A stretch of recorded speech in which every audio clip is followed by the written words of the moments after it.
지금 얘기하는 이 은총이 우리들에게 얼마나 은혜로운가. 예수님이 저 십자가에서 왜 저렇게 매달려가지고 지금 피를 흘리셨는가. 우리에게 공짜를 주시기 위해서 값을 지불하신 거예요.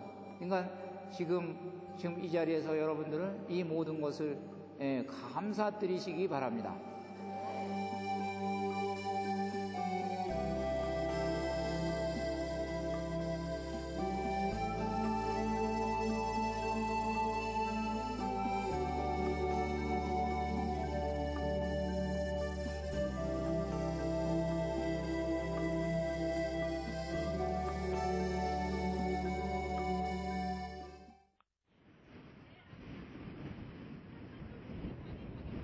올리브산, 예루살렘 동쪽 이 나지막한 산 한켠에서 우리는 마치 공동묘지를 연상시키는 수많은 묘비들을 만났다.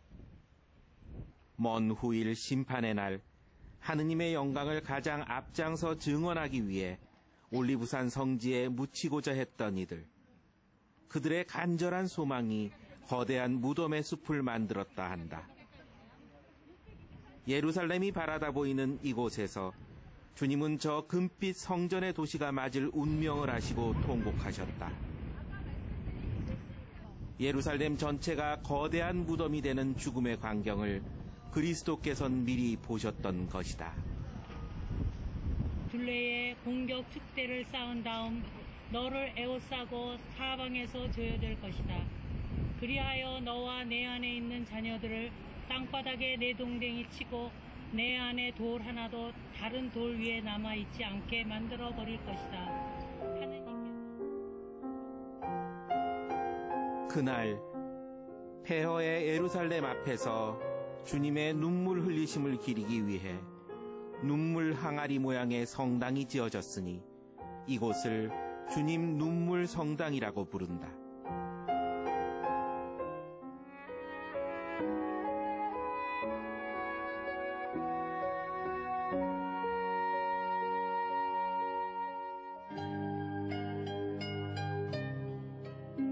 주님 눈물 성당, 하느님이 우신 곳. 당신의 예언이 있은 뒤 40년이 지나지 않아 예루살렘은 로마 제국의 창검 아래 돌 위에 돌 하나도 남지 않을 만큼 철저히 파괴되었다. 이후 이스라엘의 자손들은 2000년 동안 나라 없는 백성으로 떠돌아야 했다. 예루살렘 서쪽 통곡의 벽에는 아직도 그날의 아픔에 울부짖는 유다인들의 울음소리가 그치지 않는다. 닥쳐올 당신 백성들의 고통에 가슴 치시며 우리의 하느님은 때로 소리내어 흐느끼시고 때로 땅을 치며 슬피 우셨다. 주님이 보이신 수많은 기적들도 이렇게 우리를 위해 애통해 하시는 마음, 메시아의 거룩한 연민이 베푼 은총이었다.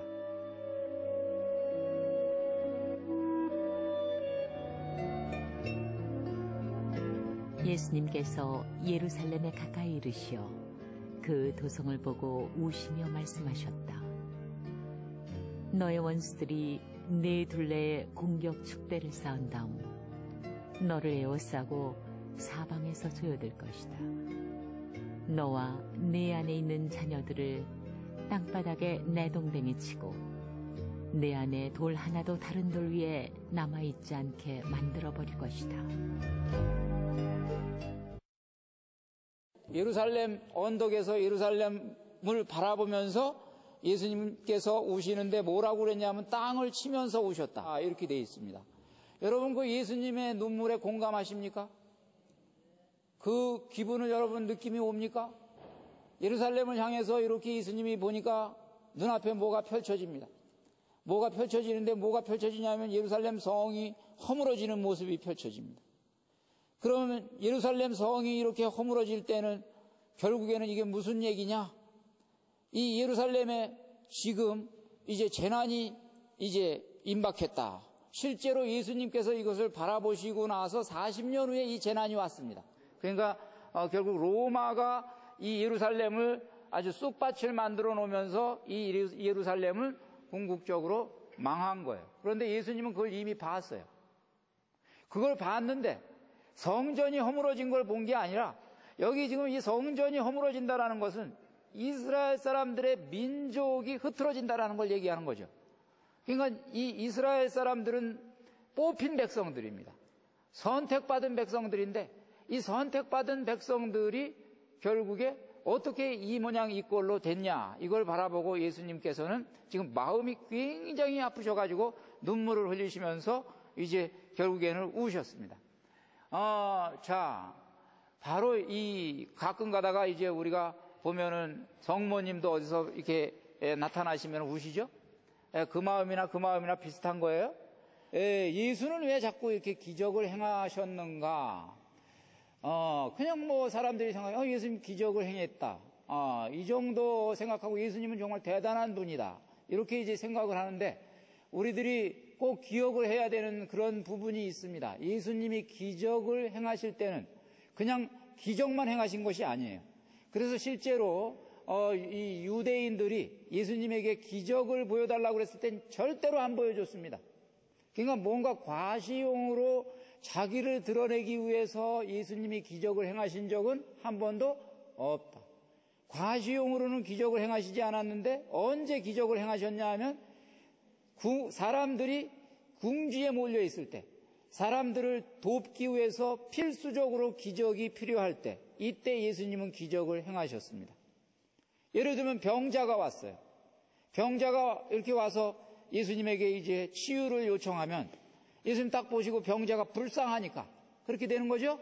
뭐 이게 병 낫는 걸 보여주고 딴 사람들한테 박수 받기 위해서가 아니라 예수님의 관점은 지금 누구에게 가 있어요? 병자에게. 불쌍하다. 많이 아프겠다. 이렇게 되는 거죠. 예를 들면 사람들이 배가 고파요. 5,000명이 지금 배가 고파요. 그런데 이 배가 고픈 상황에서 예수님은 그 사람들의 배고픔을 먼저 느끼셨어요. 배고프겠다. 그러면 어떻게 문제를 해결해야지. 그러고 기적을 베푸셨습니다. 그러니까 예수님의 기적에는 반드시 그 뒤에 뭐가 있냐면은 측은지심 또는 연민 이런 것들이 있다. 얘기가 되죠?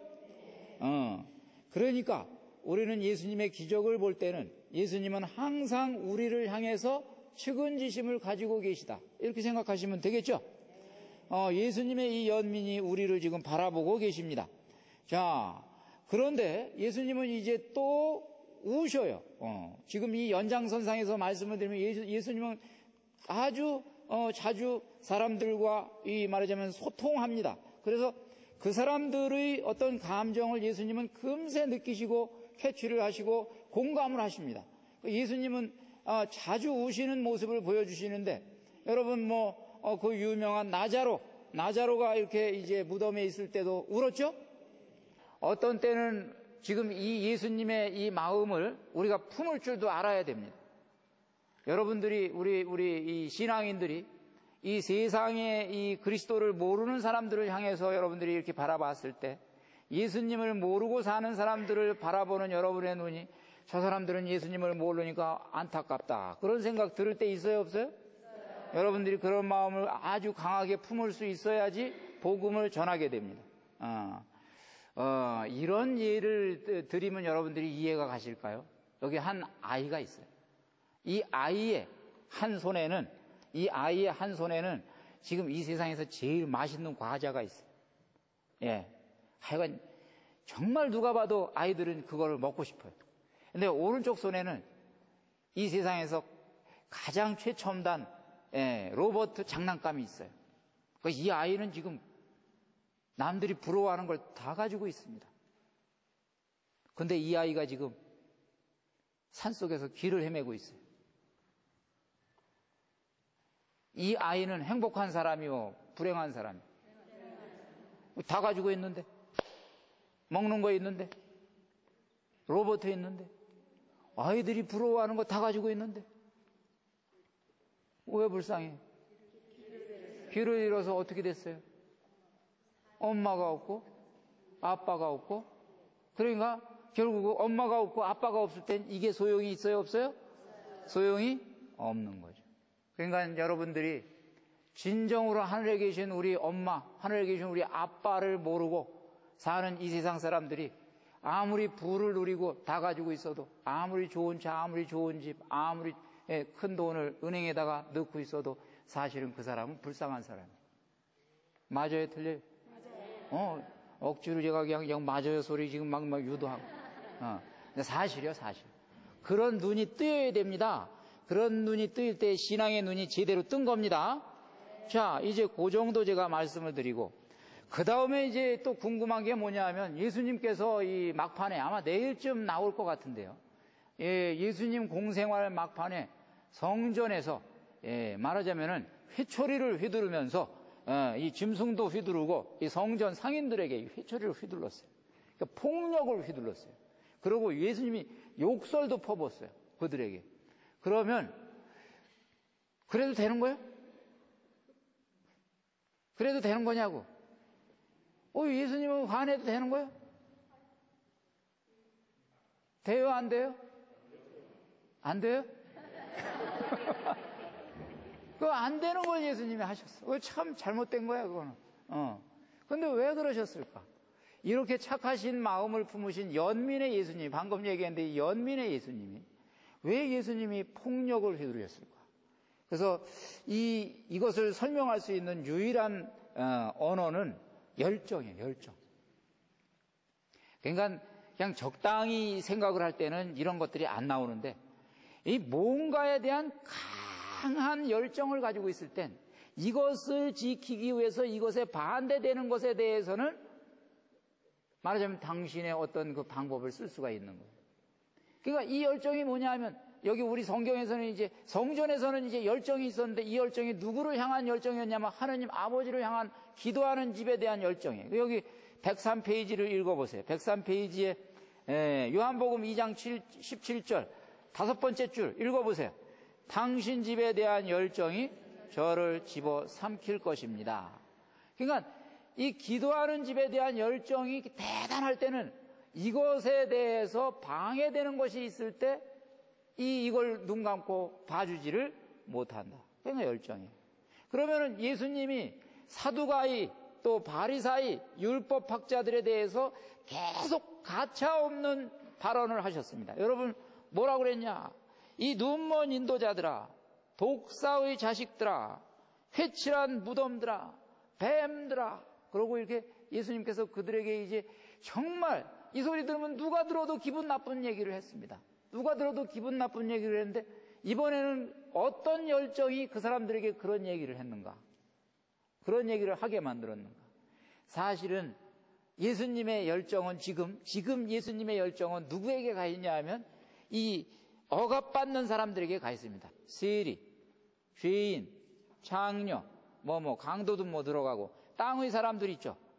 이 사람들이 지금 허덕이고 있어요. 이 사람들이 지금 허덕이고 있어요. 이 사람들이 지금 짓눌려 있어요. 그런데 이 사람들이 짓눌려 있는데 예수님은 이 사람들을 향해서 열정을 품고 계십니다. 그 보니까 누가 짓누르고 있냐 봤더니 짓누르는 사람들이 있어요. 누구냐? 여기 지금 제가 얘기하는 바리사이, 사두가이, 율법학자, 이 사람들 때문에 시달리고 있는 거예요. 그러니까 예수님의 열정이 이들을 사랑하다가 보니까 이들을 옹호하기 위해서 예수님의 입에서는 뭐가 나오는 거예요? 욕설이 나오는 거예요.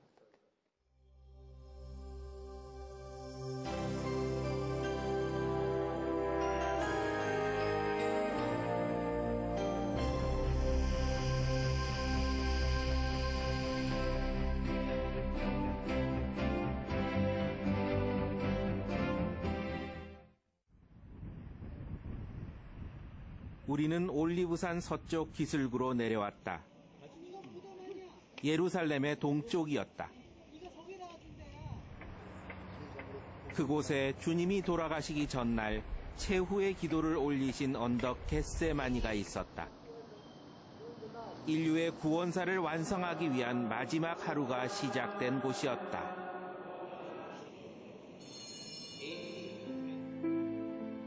아버지, 하실 수만 있다면 이 잔이 저를 비켜가게 해 주십시오. 그러나 제가 원하는 대로 하지 마시고 아버지께서 원하는 대로 하십시오. 이제 가장 위대한 고통의 역사가 마무리되고 있었다. 십자가에 달리신 구세주. 하지만 우리의 메시아께 붙여진 죄명은 다분히 정치적이었다.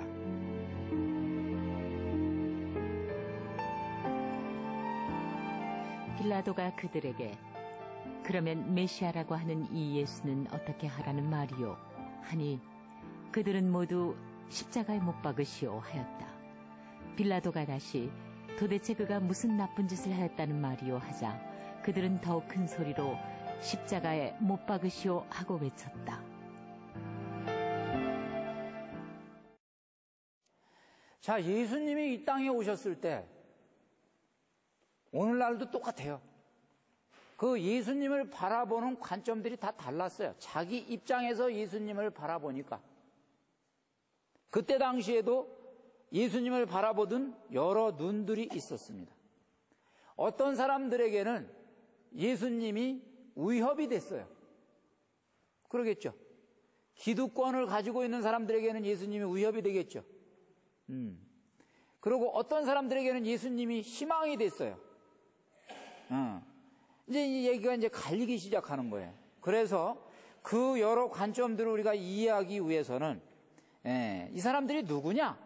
이거를 이제 먼저 확인해 볼 필요가 있는데, 자, 16페이지로 넘어오셔서 보면은 우선 자주 등장하는 사람 가운데 율법학자가 있어요. 누구냐 도대체 이 사람들이? 율법학자. 아, 율법을 연구하는 사람들인가 보다. 율법을 연구하는 사람들이에요. 어떻게 보면은 교수요원들이에요. 교수요원들. 율법을 연구하는 연구요원들, 또 교수요원들이에요. 그래서 하여간 율법의 권위를 가진 사람들이었어요. 자, 율법에 대해서 권위를 가지고 있는 사람들이 자기들은 율법학교, 대학교 교수 자격증이 있고 말이죠. 이랬던 분들이 자, 예수님이 와가지고 율법에 대해서 지금 가르치고 다니니까 어떤 일이 생겼냐면 저 예수는 어느 학교 출신이야? 이렇게 물어보는. 예수님은 어느 학교 출신이야? 여기 율법 대학교는 여기 예루살렘에 있는데 예수님은 지금 갈릴레아에서 왔단 말이에요. 갈릴레아 학교는 초등학교도 없어. 자, 여러분 생각해 보세요. 그 사람들이 예수님이 지금 뭔가 가르치고 다니는 거에 대해서 그 사람들이 눈이 고왔겠어요? 안 고왔겠어요? 절대로 고울 리가 없죠. 율법 학교가 뒤집힌 거예요. 왜냐하면 자기들은 율법을 연구하고 자기들은 율법의 권위를 가지고 있는 사람들인데 군중들이 자기들한테는 안 오고 지금 누구한테 가? 예수님한테 가. 학교도 안 나온 무자격자한테 가는 거예요. 지금. 그냥 눈이 뒤집히는 거예요. 그냥.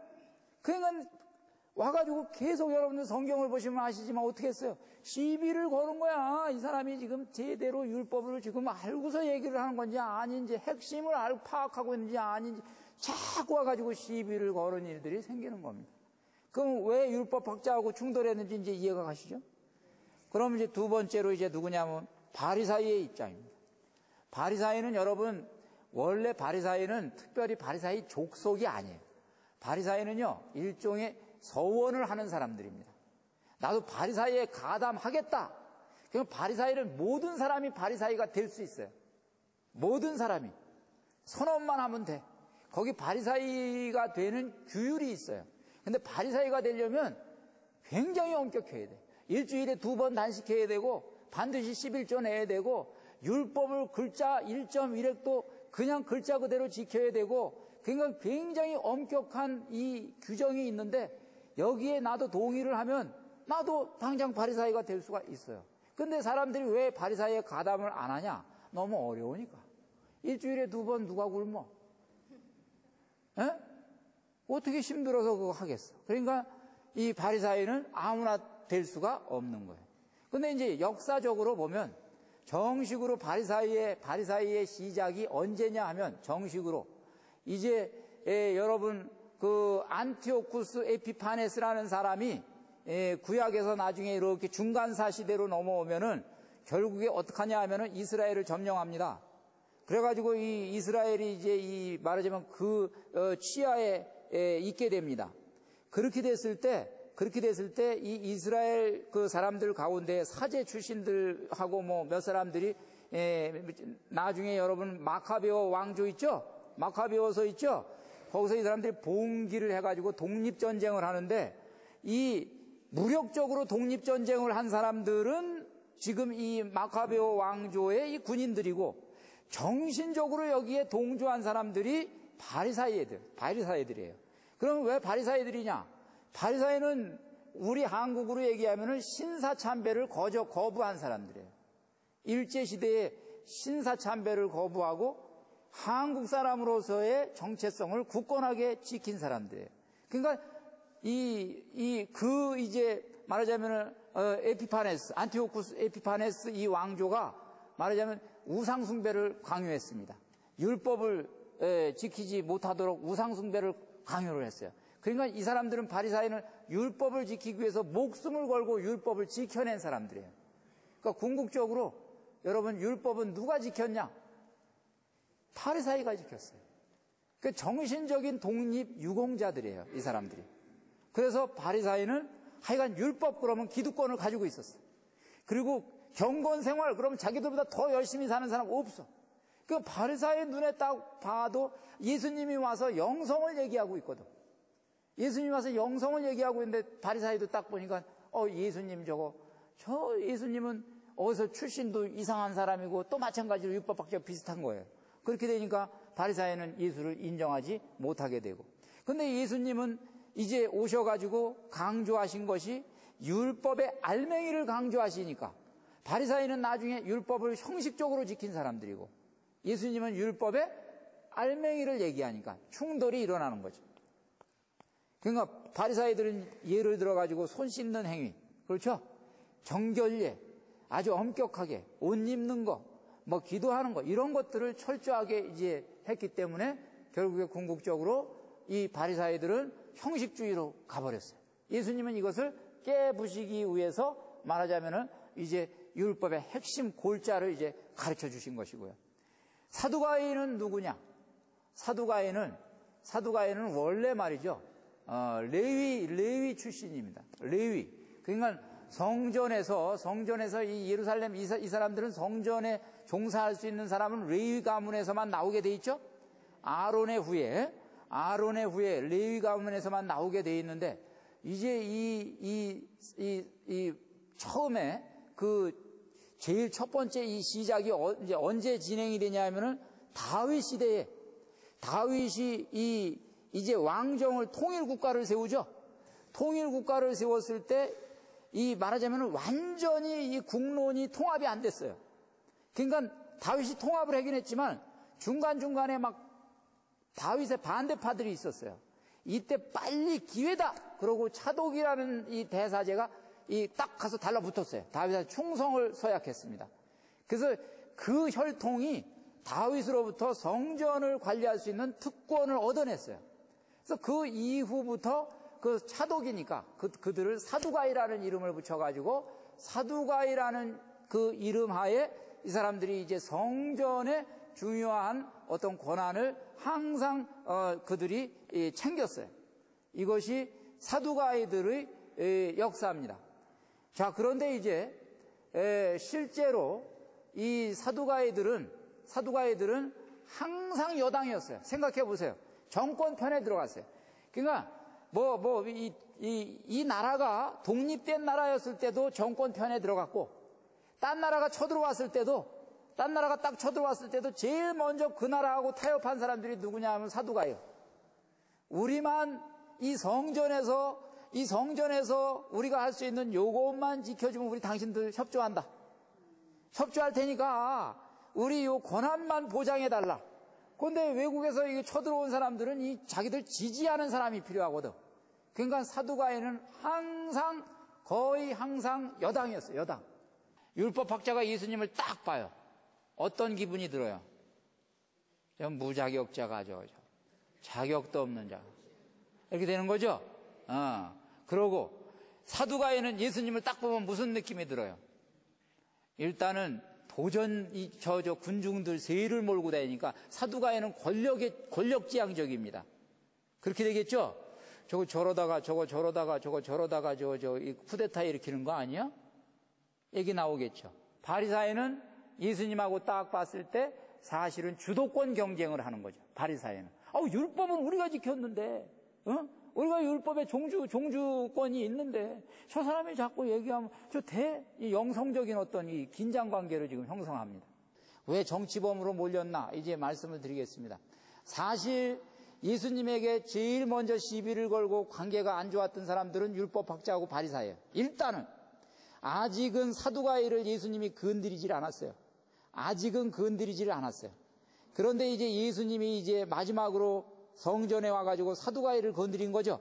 성전이 뒤엎으니까 이제 세 사람들을 다 건드렸는데, 사실은 이 모든 문제가, 예수님이 건드린 모든 문제가 종교적인 문제입니다. 정치적인 문제 아니에요, 이거. 100% 종교적인 문제예요. 일단 종교적으로 예수님은 전통을 깨부셨다라는 혐의를 받았고, 신성모독을 했다. 성전 뒤엎고 말이죠. 그랬죠? 신성모독을 했고, 그 다음에 예수님은 군중을 선동한 사람이고, 여러 가지가 이제 군중을 이제 선동하고, 이런 이거는 조금 약간 이제 오해를 받을 수도 있는 부분인데, 예. 그런데 이제 종교 재판을 했어요. 사실은 가야바의 집에서 종교 재판을 했는데, 이 예수를 제거해야지만 우리에게 평화가 온다. 제거하자. 결정 내렸죠. 근데 유대인들은 종교적으로 죽일 수 있는 빌미를 찾기는 찾았지만 이 행정적인 거는 아직 가지고 있지 못했어요. 행정은 누구한테 있었냐? 빌라도한테 있었어요. 사람을 죽이고 살릴 수 있는 권한은 누구한테 있었어요? 빌라도한테 있었어요. 이 빌라도가 결국 예수님 취조하면서 네가 왕이라 그랬냐? 얘기 나오죠? 이 사람들은 예수님을 정치범으로 빌라도한테 갖다가 놨어요. 이 자가 왕이라 그랬다. 이 사람 자기가 왕이라 그랬다. 무슨 얘기예요? 즉 쿠데타 일으키는 거 우리가 잡아왔다 이 얘기예요 지금. 그 얘기예요. 빌라도한테 이 사람이 지금 쿠데타 일으키는 거 우리 잡아왔으니까 당신 알아서 처분하시오. 그 진짜 쿠데타 일으켰는지 이제 신문한 거야. 네가 왕이냐? 그랬더니 그건 네 말이다. 그렇죠? 나는 지금 내 왕국은 이 지상 왕국이 아니다. 여기 예수님이 나오잖아요. 결국 예수님은 회피하셨죠. 빌라도는 여기서 보니까 혐의를 발견하지 못했어요. 이 지상 왕국도 아니고, 천상 왕국이고, 이 얘기가 아니야. 이건 종교적인 문제다. 그래서 이제 빌라도는 자기가 나중에 하여간, 여기 이 책임을 면하기 위해서 할 수 없이 또 예수를 한번 살려주려고, 그렇죠? 저쪽에서 막 데모하고 난리가 나니까 어떻게 하기가 방법은 없으니까, 우리가 이 파스카 축제 때 살려주는 사람, 살려주는 예식이 있는데, 사형수를 살려주는 예식이 있는데, 바라빠 예수를 살려줄까, 나자렛 예수를 살려줄까, 그랬더니 전부 다 뭐라고 그랬어요? 바라빠 예수를 살려줘라. 그래서 결국 예수님이 돌아가시게 된 겁니다. 그럼 예수님은 뭐로 돌아가셨다고요? 정치범으로 돌아가신 거예요.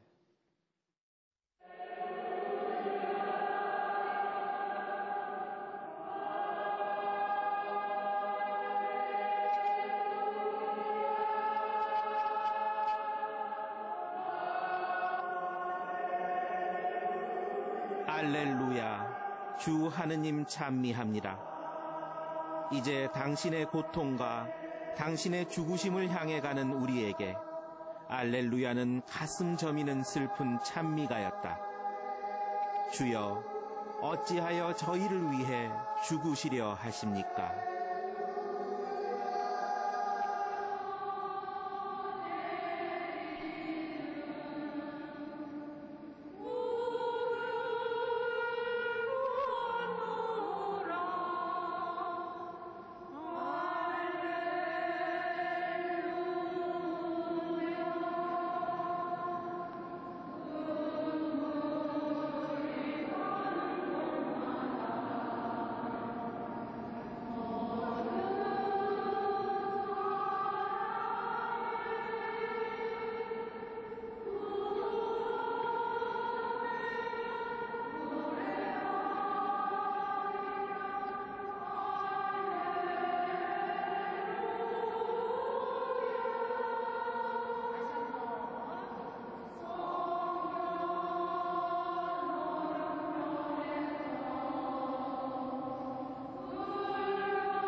into your hands. I commit my spirit. It is finished.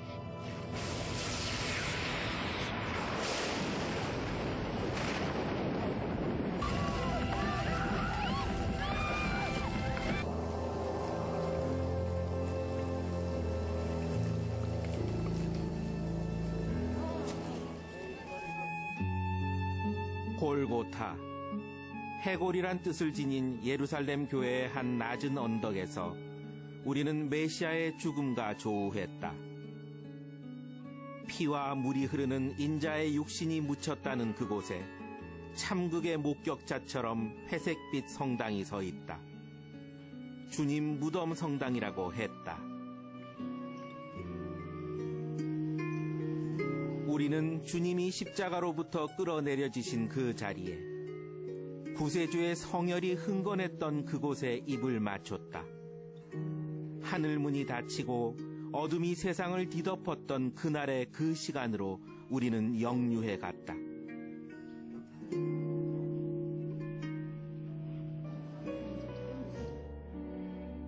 이 돌 위에서 그리스도의 죽음이 염하여졌다. 하느님의 어린 양, 그가 누웠던 돌은 얼음처럼 죽음처럼 차가웠다. 성모님의 피눈물이 그 차가운 돌을 타고 흘러 온 땅을 붉게 적셨으리라.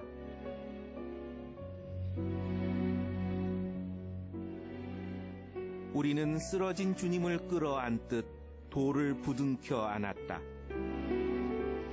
죽음이 엄습한 육신의 냉기와 측량할 수 없는 사랑의 온기가 동시에 전해왔다. 순환과 부활의 신비가 하나의 동선으로 손을 타고 올라와 우리는 전율했다. 슬픔을 넘어서는 그 무엇, 설명할 수 없는 어떤 격정 같은 것이 가슴 가득 밀려와 우리는 오래도록 말을 잊어야 했다.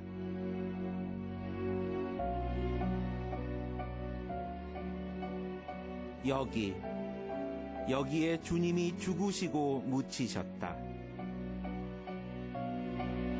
죄 없는 분이 세상의 죄를 홀로 짊어지고 여기 싸늘히 누우셨다.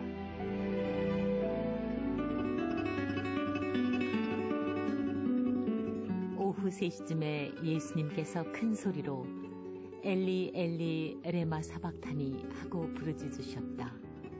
이는 저의 하느님 어찌하여 저를 버리셨습니까? 라는 뜻이다. 저희 하느님 어찌하여 저를 버리셨습니까? 예수님이 여러분 강생하셨다고 그랬죠. 예수님이 사람이 되셨습니다. 예수님이 사람이 되신 거는요, 어린아이로 딱 태어난 걸로 끝난 게 아니라 예수님은 이 사람이 되신 것을 어디까지 사람이 되신 거냐 하면은 지금 이 마지막 요 절규하는 데까지 계속 사람이 되신 거예요. 여러분 이거를 묵상하셔야 돼요. 예수님은 사람으로 태어나서 끝난 게 아니에요. 사람이 되셨다라는 거는 사람이 겪을 수 있는 감정의 중심부까지 다 들어보고 그것을 자기 걸로 체험한다라는 것을 얘기하는데 지금 이 자리는 이 절망의 자리는 인간이 갈 수 있는 가장 밑바닥입니다. 인간이 가고 내려가고 절망하고 해서 제일 밑바닥에 갔을 때 할 수 있는 얘기가 하나님 저희 하나님 엘리 레마 사박타니 이겁니다. 예수님은 지금 거기를 내려가신 거예요. 이 세상에서 가장 절망한 자의 절망에 예수님은 지금 동참하고 계신 거예요. 지금 예수님하고 하느님하고 사실은 예수님이 지금까지 십자가에 매달리는 이 순간까지도 예수님은 아직도 절망을 하지 않았어요. 아직도 왜냐하면 아버지가 나와 함께 하겠지라는 거였죠. 그래서 거기까지는 예수님이 실제로 절망하지 않았어요. 아무리 고통이 커도 절망하지 않았어요. 그런데 이 지금 결정적인 요 순간만은 아버지가 예수님께 당신 계획을 말씀해 주시지 않았어요.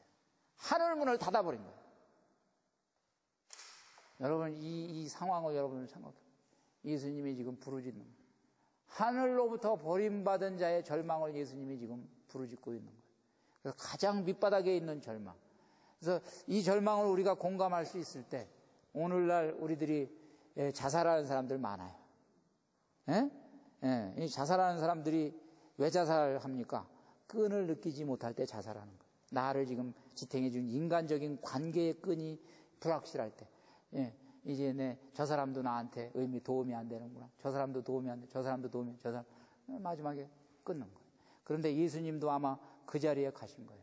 그러기 때문에 이 자살을 하고 싶어하는 사람들을 예수님은 지금 구제하기 위해서 여기까지 가지 않았냐. 여기까지 우리는 생각할 필요가 있어요. 얼마나 이 절망이 큰 절망인지 아시겠죠? 공감하시겠죠? 내가 진실로 너에게 말한다. 너는 오늘 나와 함께 낙원에 있을 것이다. 이렇게 되어 있는데, 광도죠. 우도 사건이죠. 이거 우리에게 엄청나게 은혜가 되는 사건입니다. 자, 예수님이 십자가에서 돌아가십니다. 돌아가시는데 이제 그 옆에 왼쪽 강도가 있었고 오른쪽 강도가 있었는데 왼쪽 강도가 뭐라 그랬어요? 소리 질렀죠? 여기서 이렇게 우리보다 더 소리를 지르고 우리보다 더 옴살 부리고, 뭐야, 당신 우리가 듣기로는 메시아라고 들었는데 다 빨리 내려가서 당신도 살려보고 우리도 살려보고 이렇게 하지 그래, 이렇게 얘기를 했죠. 근데 이제 저는 제 나름대로 묵상을 하기를, 이 왼쪽 강도가 예수님을 조롱했다라는 식으로 이렇게 표현이 돼 있는데, 사실은 왼쪽 강도가 예수님 조롱할 여유가 없어요. 자기 죽는 마당에 누구를 조롱해? 지금 나도 아파 죽겠는데 누구를 조롱해? 그러니 조롱한 것이 아니고 이 사람은 이 사람대로 지금 예수님께 부탁을 한 거예요. 기적을 많이 베푼다는 소문은 어서 들어가지고. 그런데 보니까 울고 말이죠. 더 예수님은 소리 지르고 말이죠. 짠 하고 그냥 한번 그냥 내려가가지고 뭐 이거 다 결판을 내고 그냥 하면은 되는데 그걸 기대한 거야. 왼쪽 사람. 그러니까 나중에 성질 나니까 빨리 좀 내려가가지고 좀 하지. 그래서 하여간 이 사람들대로 이제 뭔가를 했는데, 오른쪽 강도는 딱 들어보니까 예수님이 기도를 하고 계신 거예요. 아버지, 저들을 용서하소서. 저들은 자기가 무슨 죄를 짓고 있는지 모릅니다. 아버지. 그리고 기도하는 모습을 듣고 오른쪽 우도가 딱 생각하기를, 메시아구나. 우도의 마음이 열린 거예요. 메시아구나. 내가 이분을 이 십자가에서 여기서 만나는구나. 저분 메시아구나. 일단 내가 죄인이긴 죄인이지만 이 메시아한테 내가 부탁이나 하고 죽자. 부탁이나. 예수님, 이 다음에 왕이 되어 다시 오실 때 저를 기억하여 주십시오. 기도하죠? 네. 그런데 이 메시아가, 이 오른쪽 강도는 뭐 큰 기대 안 했어요. 왕이 되어 다시 오실 때 저 좀 기억하여 주십시오. 제가 동창생이에요. 동창생. 다 동기생. 꼭 좀 제 얼굴 좀 봤다가 나중에 하여간 저에게 뭐 좀. 그런데 예수님은 벌써 이 기도가 예수님을 당신은 그리스도십니다라는 고백이거든요. 이게 지금. 이 다음에 왕이 되어 다시 오실 때라는 말이 뭐냐면 이게 메시아거든요. 메시아. 그럼 당신 메시아입니다. 저 좀 어떻게 좀 해주세요. 그러니까 오늘 예수님 뭐라 그래요? 내 가족 영혼을 나와 함께 낙원에 들게 되리라. 이 사건은 우리에게 엄청난 희망의 사건입니다. 왜 그러냐 하면 이 강도는 평범한 사람이 아니에요. 강도예요. 여기 이 십자가형을 당할 정도의 강도면요, 사람 여러 명 죽인 강도예요. 극악무도한 강도예요. 에? 그러면 보통 이 사람이 정상적으로 가면 어디 가야 돼? 지옥 가야죠. 그런데 그러면 이 강도가 그러면 어떤 조건이 있어요? 그럼 지금부터 잘 살아. 이 조건이 있냐고? 지금 당장 죽을 사람이요. 잘 살아 조건도 없어요. 이 강도에게 내가 오늘 정녕 나와 함께 낙원에 들게 되리라. 이 얘기는 결국에 예수님이 당신 십자가 공로가 얼마나 위대한 것인지를 우리에게 입증하는 사건입니다. 결국 이 십자가의 최초의 수혜자가 너다 선언을 하는 거예요. 이미 십자가의 공로가 너에게 임했다. 나는 지옥 갈 죄도 용서할 수 있을 만큼 아버지 앞에 공로를 세웠다. 그러니 내가 그 공로로 천국을 가게 됐다. 이 얘기를 지금 하고 있는 거예요. 기가 막힌 거죠? 그러니까 여기 이 강도는 우리에게 희망이에요. 우리에게 희망.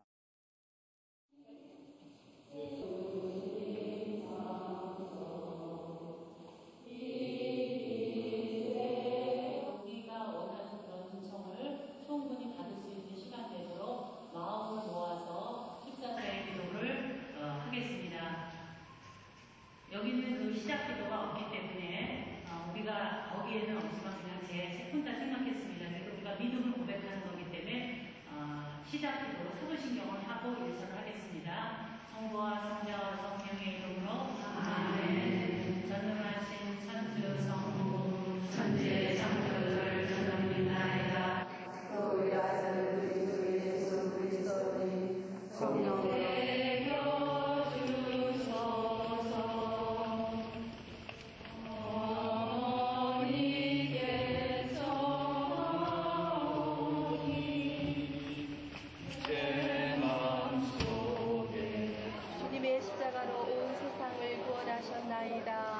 예수 그리스도님 경배하며 찬송하나이다. 십자가의 길은 예루살렘 구시가지를 순례하는 형태로 짜여져 있었다. 초기 교회 시대 예루살렘의 순례자들은 실제로 빌라도의 관저에서 갈바리아 산까지의 거리를 걸으며 주님의 순환을 묵상했었다. 지금 이 길은 시가지 안쪽으로 축소된 짧은 여정이지만 우리의 걸음은 길고 긴 가시밭길을 가로지르듯 당신의 고통으로 인해 힘겹고 아팠다. 순환과 죽음 그리고 구원의 십자가가 지나쳤던 그 길 위에서 우리는 전례에 따라 가다 서다를 반복했지만 14곳 거쳐가는 한 처 한 처마다에 우리의 마음 한 조각씩을 남기며 걸었다.